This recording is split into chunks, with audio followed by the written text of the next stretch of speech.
Well, Boulder Valley and Colorado have an excellent opportunity to be leaders in renewable energy in the United States and the world.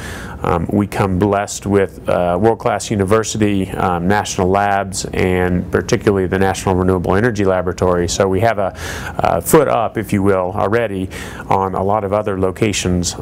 Because of this human capital and because of the great leadership that we've had from Governor Ritter and Tom Plant of the Governor's Energy Office and Don Elliman for the economic development side, we're really working hard and have been successful so far at establishing ourselves as one of the maybe half-dozen clusters that are going to come up around this industry, the clean tech industry. What we need to do now is seize the opportunity that we have to piggyback on recent developments like the passing of the stimulus bill and make sure that Colorado does have a leadership position and that Boulder County does play a leadership role in this.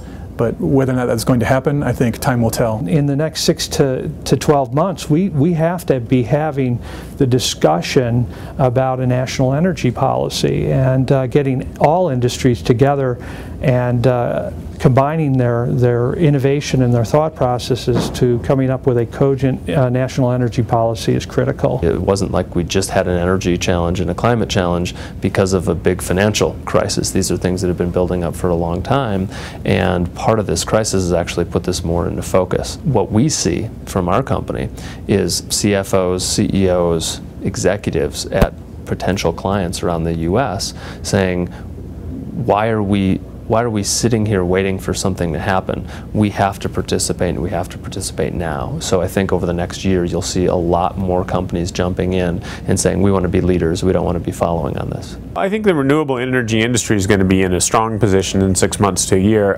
There's slowing down that's going on, which is resulting in some companies with weaker balance sheet having to close down, and it's a shakeout time in the industry, which is hard to get through, and it's a struggle for everybody coming up with funding. But the important thing to keep our eyes on is that it's recognized at the highest levels that this is a critical infrastructure. There's currently some challenges for all energy industries, from fossil fuels into the renewable realm, and those challenges are not unique. They're the same challenges as far as raising capital and getting projects off the ground, which challenge everybody. The rig counts in the oil and gas industry are down here in Colorado, and people are holding on to their money. So projects in this environment right now are a little bit challenged, but we see that changing certainly in the longer term.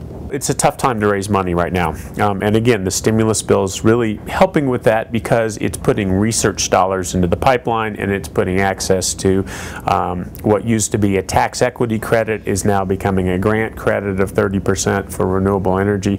So again, the stimulus package has helped.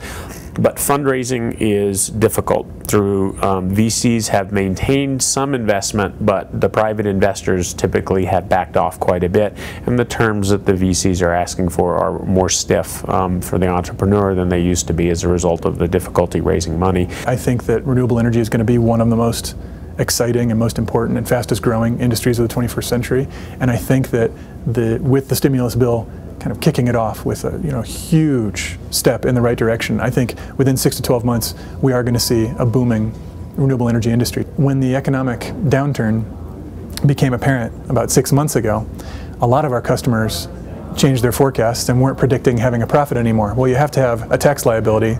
You have to have a profit and a tax liability to benefit from tax credits.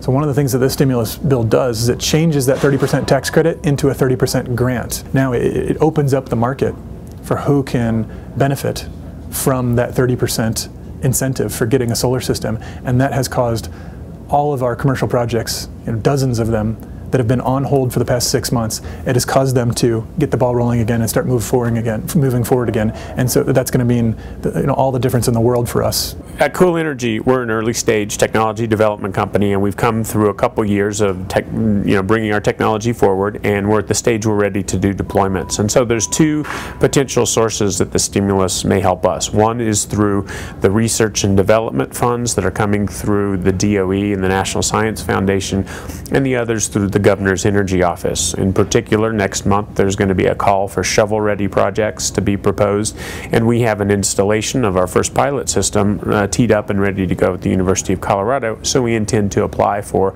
some of those stimulus monies coming through the Governor's Energy Office. So there's some real concrete examples of how the stimulus money may come down to Cool Energy and the employees that work for us. The oil and gas industry is extremely closely tied to GDP growth, and if we can get the economic engine rolling again, well, everybody benefits. But specifically, that's what we're rooting for, and we hope that the stimulus package does everything advertised. I think the conversation coming out of Washington, again, it's much bigger than just, hey, here's a number of bills and here's what these bills do and here's money that we're going to put into these programs. It's a matter of what is that conversation coming out of Washington? Is it, hey, let's continue business as usual, let's keep working on the traditional energy sources and we'll kind of let renewables fight on their own, which is really what it's been over the past 8 years, to today, it's a brand new conversation. It's having people from the wind and solar and renewable industries right at the table when some of the legislation is getting crafted. It's our politicians, starting at the president on down, having conversations with the press all across the board saying this is important, this is why we're doing this. Just having a whole new conversation helps everybody. It helps us understand the importance of it, the opportunity that we have, the way that we can create more jobs in this country and really innovate in an entirely new area and be the drivers of a new energy economy, not just here in Colorado and here in the United States, but really be that leader around the world.